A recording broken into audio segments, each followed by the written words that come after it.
Morning musings from the studio on this tiny little Greek island. From this tiny little studio, I come to you today wishing you all, first of all, a wonderful, beautiful, warm and loving Valentine's Day. If you are with people you love, enjoy it, be open, accepting, giving, all the good things that love has to give. And if you're by yourself, why not shower yourself with your own greatest well of love, your self-love, and just pour it on today. So, of course, this day has me thinking about that whole love thing and what it all means. And, we always think of love as a noun. You either have it or you don't. There's an ideal behind love and what that means that we latch onto and we hold onto it tight as if we could ever grasp on to love. We cannot. It is way beyond what we can do and who we are. We're in it, but we can't grasp it. We simply can't. But there are things we can do to raise our level of love and how we love others, but mostly how we love ourselves. And, I've been thinking about that, especially on days like today. And it keeps coming back to how you approach your day. How do you approach yourself? Are you just going about the day on autopilot? Or are there moments where you sit back, kind of connect, and observe? What's going on? What am I saying to myself today? How am I treating me today? And not many of us actually get to that place. Most of us spend most of our lives looking outwards. What's going on over there? Why did this person say that to me? Why did they treat me that way? What have I done wrong? Look what they're doing wrong. Good morning, Corby. Nice to see you. and so you're lost in the out there. But what are you saying to yourself? Because it is my understanding that what you say to yourself is what you're going to see out there. And it's all going to come back to you. And as, I don't remember who said this, somebody else said it, it's not mine, but if you're pointing a finger at somebody, you've got 3 pointing back at you. So maybe rather than pointing the finger and blaming, maybe you ought to look at yourself. You may not be doing the same thing that this person is doing that's making you angry, but maybe you ought to take a look on how you're treating yourself first. Do you love yourself? So how do you actually get to a place of opening yourself up? That's a tough question to answer. We obviously all have our own paths, but one idea that came to me some years ago was this idea of the onion. I was happily, dutifully, habitually in my kitchen cooking for my family. This was some years ago when my girls were still here.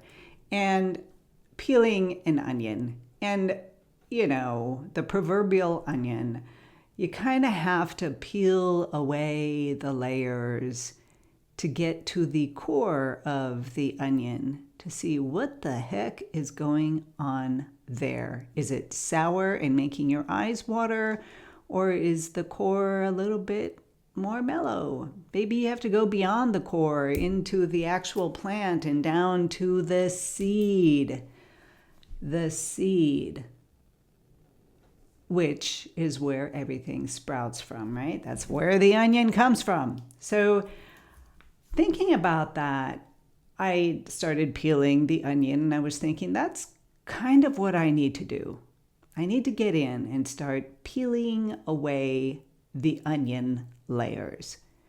Meaning, I have a reaction to something. That's my belief. I believe that my reaction to this situation ahead of me or in front of me is correct because that's what I believe, and I believe it's right. I believe it's true. But is it? It may be my belief, but how much of that belief have I just picked up and used in my life and made it part of who I am? And how much of it is actually true?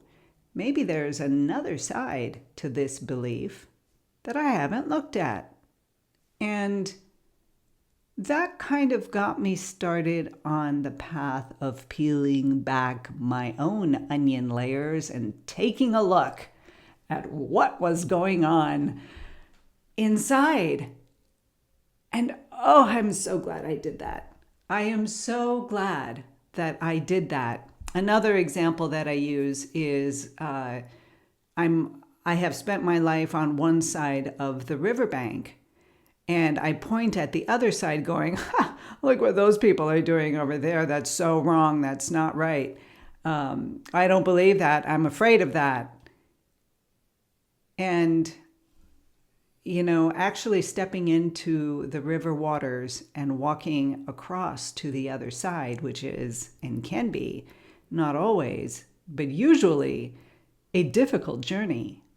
Places where you fall underneath the water, you get lost, you kind of stumble and you're like, what's going on here? But when you get to the other side, your whole perception is different. You may not agree with what's happening on that side, but at least you went to the other side. So what does this have to do with love? Well, it is my contention, my belief from personal experience that when you cross over and look at something that you had a previous belief about, but you've decided to go to the other side to actually take a look of what it's really about, you are in a position to choose which belief suits you better. So about love, you can only really choose a greater level of love towards yourself and towards others when you cross over that river, when you peel the onion back and you begin to see what all those layers of your own personal onion mean, where they come from. What is the seed that sprouted these beliefs? Was it actually love, or was it just fear-based expressions of love? I mean, again, love is not a noun. Love is a verb. Love is ever changing. It's always growing, or rather, love is, and we are changing and growing to latch onto and accept or reject or embody whatever level of love we can get ourselves to. So those are my Valentine thoughts for today. Nothing too difficult. Nothing too out there, right? But I am thinking about that. How do you love yourself? How do you push yourself to step into the river, to get to the other side, to actually see both sides of the equation? If I don't get to the other side to see my partner's view of things, how will I ever really know? I'll just sit with my own ideas based on my past experiences and say, okay, that's it. But how will I know if I don't actually go on that side and think, okay, the look from this side of the river is a little bit different than my view? And then how do you know which one is right? But at least when you have both sides, you have the ability to choose the higher level of this love expression that is everywhere, every day within us. So if you are alone today, maybe it's a good day to start peeling back some of your own layers of your onion and taking a look. Does this belief mean that it's truth? Or is this belief something that has other sides to it? And what about those other sides? Doesn't mean if I go look at them and actually put myself in those areas that I will believe them. No. But it will bridge the gap and will bring us all closer to deeper love. First within us, because if you don't love yourself, you can't ever really love anybody else. Your love will be conditional. Love yourself.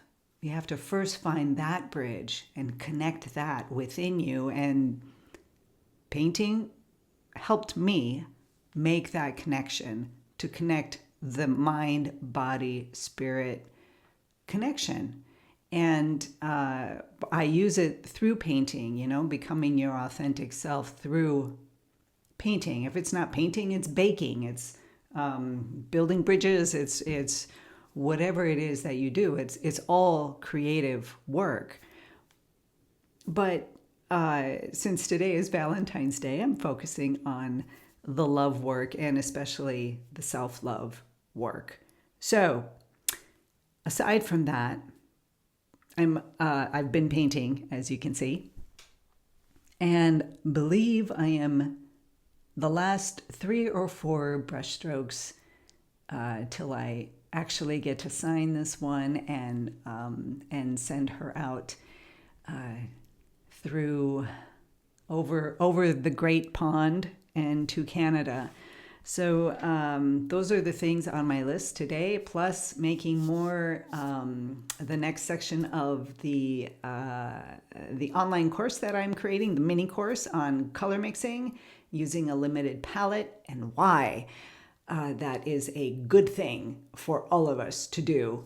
Minimalize. Let yourself off the hook. Work with the basics. Start with the basics. We all need to learn to walk before we can learn to run and dance and do all and swim and whatever. You have to learn how to walk. So when all of that happens and you're aware of the process in here and here, when you're aware of the process, you learn so much. You learn so much about yourself. And learning is stepping into the river, uncovering and falling and, being plunged over by the raging river will confuse you for a while, but then you come up for air and you're like, oh, okay, I really can stand here. I don't need to stumble here, because you come through it. That's the process of loving yourself. It's the same with painting, right? You do a painting and it's awful and you throw it out and you do another one and it's okay and okay, whatever, and you scrape it back and you do it again and you just keep going until the stumbling that you have done brings you to the level of saying, oh, I know how to do that now. I know how to put it together so that next time I go into my painting, I won't stumble there. And that's the fun stuff about this beautiful life that we are having. So with that, have a beautiful day, everyone. Be inspired, be creative, be you. Have a beautiful Valentine's Day. Spend some time loving yourself. And I'm going to be in my tiny little studio here, loving me, loving my day, and all the wonderful things that are happening. So, you guys, that's it for today. Again, I have gone over my 10-minute, I guess. I have this boundary on my mind, like it's got to be only 10 minutes. But, okay, we do what we can do. See y'all tomorrow, and have a wonderful Valentine's Day. Thank you, Corby dear.